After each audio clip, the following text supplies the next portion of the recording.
ವಿದ್ಯಾರ್ಥಿಗಳು ಮಾಡ್ರಿ ಗಣಿತದನ್ನ ಚೆನ್ನಾಗಿ ಮಾಡ್ರಿ. ಟೈಮ್ ಕೊಟ್ಟದ ಮಾಡಿ. ಮಾಡೋದಾಯ್ತಾ ನೋಡಿ. ಒಂದು ಪ್ಯಾಕೆಟ್ನಲ್ಲಿ 144 ಬಾಲ್ ಪೆನ್ನುಗಳನ್ನು ತುಂಬಿಸಬಹುದು. ಬಿಡಿ 10, 100, 1000, 10,000, ಲಕ್ಷ. ಅಂದ್ರೆ ದೊಡ್ಡ ಭಾಗ ಕಲ್ತಂಗ ಅಂತ. 36,98,640 ಬಾಲ್ ಪೈಂಟ್ ಪೆನ್ನುಗಳನ್ನು ತುಂಬಲು ಬೇಕಾಗುವ ಪ್ಯಾಕೆಟ್ಗಳ ಸಂಖ್ಯೆ ಎಷ್ಟು? ನೀವು ಮಾಡಿರಿ ಅಂತ ತಿಳ್ಕೊಂಡು ನಾ ಲಕ್ಷ ಕೊಟ್ಟು ನೋಡ್ರಿ. ಇನ್ನೊಂದು, ಬಾಧ್ಯತೆ ನಿಯಮದ ಪ್ರಕಾರ ಇಂಥ ಗಣಿತಗಳನ್ನು ಮಾಡಬೇಕು. ನಿಮಗೆ ಇನ್ನು ಮುಂದೆ ಸರಳ ಬಡ್ಡಿ, ಲಾಭ, ಹಾನಿ, ಸುತ್ತಳತೆ, ಸರಳ ಬಡ್ಡಿ, ಅವಧಿ, ವರ್ಗ, ಇವು ಬಂದೇ ಬರ್ತಾವೆ. ಇನ್ನು ಮುಂದೆ ಸರಳೀಕರಣ ಭಾಗ ಬರ್ತಾವೆ. ಈ ಲೆಕ್ಕಗಳ ಬೇಸಿಕ್ ಬಂದು ಅಂದ್ರೆ ಸರಳೀಕರಣ ಭಾಳ ಸರಳ ತಿಳಿತದ. ನೋಡ್ರಿ ಎಷ್ಟು ಬಾರಿ ಇಂಟ್ರೆಸ್ಟ್ ಇರ್ತಾವೆ ಸರಳೀಕರಣಗಳನ್ನು ನೋಡ್ರಿ, ಲಕ್ಷ ಕೊಟ್ಟು ನೋಡ್ರಿ. ಈಗ ಒಂದು ಪ್ಯಾಕೆಟ್ನಲ್ಲಿ ಎಷ್ಟು? 144 ಬಾಲ್ ಪೈಂಟ್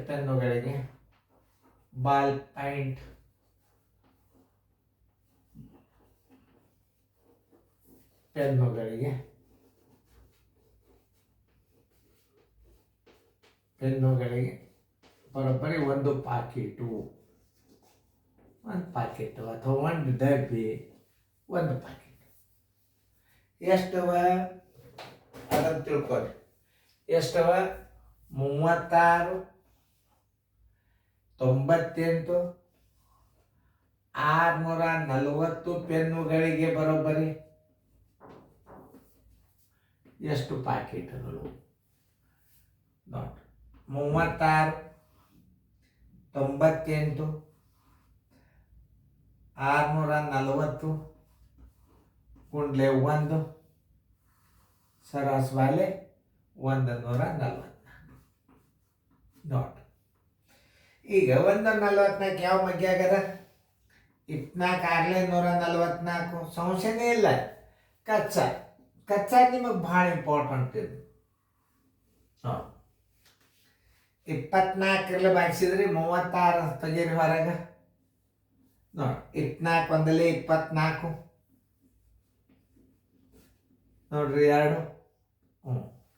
ಮುಂದೆ 9 ತೋರಿ. 24 120. 24 ಎಷ್ಟು? 24 120. 24 144 ದೊಡ್ಡದಾಯ್ತು. 24 120 ಎಷ್ಟು? 9 ಉಳಿತು. ಕಚ್ಚಾದ ಬೇಕಾದಂಗೆ ಹಚ್ಕೋರಿ. ಈಗ ತೋರಿ 8 ತೋರಿ. 24 ಎಷ್ಟಾಗ್ತದೆ? 96 ಆಗ್ತದೆ. 24 120 ದೊಡ್ಡದಾಗ್ತದೆ. 24 96 2 ಉಳಿತು. 6 ತೋರಿ. 24 ಒಂದಲೇ 24 ಎಷ್ಟು ಉಳಿತು? 2 ಉಳಿತು. ತೋರಿ 4. 24 ಒಂದಲೇ 24 0ಗೆ 0. ಈಗ 6 ಭಾಗ ಹೋಗ್ತದಿಲ್ಲ, ಹೆಂಗೆ ಚೆಕ್ ಮಾಡ್ಬೇಕು? 5 1 6, 6 4 10 11 12. ಕೊನೆಗೆ ಸಮ ಸಂಖ್ಯೆ ಅದ 6 ಒಂದಲೇ 6 2 12 ಎಷ್ಟು ಉಳಿತು? 3 ಉಳಿತು. 34 ತಗೋರಿ. 4 ತಗೋರಿ ಮುಂದೆ. 6 5 30 4 ಉಳಿತು. 1 ತಗೋರಿ. 6 6 36 6 6 36 36 ತೆಗೀರಿ. 5 ಉಳಿತು ನೋಡಿ. ಈಗ ಮತ್ತೆ 1 ತೋರಿ. 6 7 42 6 8 48 6 8 48 ಕಳೀರಿದ್ರಾಗ 11 8 ಆದ್ರೆ 3. ಈ ಪೂಜೆ ತೋರಿ. 6 5 30 ನೋಡ್ರಿ ಎಷ್ಟು ಸರಳ ತಿಳಿತಾವ ಲೆಕ್ಕ ನೋಡ್ರಿ. ಈಗ ಆನ್ಸರ್ ಎಷ್ಟು ಪ್ಯಾಕೆಟ? 25 685 ಪಾಕೀಟಗಳು. ಆನ್ಸರ್ ಪಾಕೀಟಗಳು. ನಾ ಎಷ್ಟು ಮೊದಲಿನಕ್ಕಿಂತಲೂ ನೀವು ಹಿಂದಿನ ಲೆಕ್ಕಗಳನ್ನು ಸರಿಯಾಗಿ ನೋಡ್ಕೊಂಡಿದ್ದೀರಿ ಅಂತಂದ್ರೆ ಈಗ ನೀವು ಪಟ್ನೆ ಈ ಲೆಕ್ಕ ಮಾಡಿಬಿಡ್ತೀರಿ. ನೀವು ಹಿಂದಿನ ಲೆಕ್ಕ ಕೇರ್ಲೆಸ್ ಮಾಡಿದ್ರೆ ಈ ಲೆಕ್ಕ ತಪ್ಪು ಅಂತಂದ್ರೆ ಹಿಂಗೆ ತಪ್ಪಬಾರ್ದು. ಹಿಂದೆ ಈ ಗಣಿತಗಳು ಆಗ್ಯಾವ, ನೀವು ಈ ಗಣಿತಗಳನ್ನು ತಪ್ಪಬಾರ್ದು. ದೊಡ್ಡ ಭಾಗ ಕಲ್ಕಲ್ಲಿರಿ ನೀವು. ಎಷ್ಟು ದೊಡ್ಡ ಭಾಗಕ್ಕೆ ಲೆಕ್ಕ ಕಲಿತೀರಿ ಅಷ್ಟು ನಿಮ್ಮ ಲೆಕ್ಕಗಳು ಭಾಳ ಸರಳ ಚೆನ್ನಾಗಿ ತಿಳಿತಲ್ಲ ನೋಡ್ಕೊರಿ.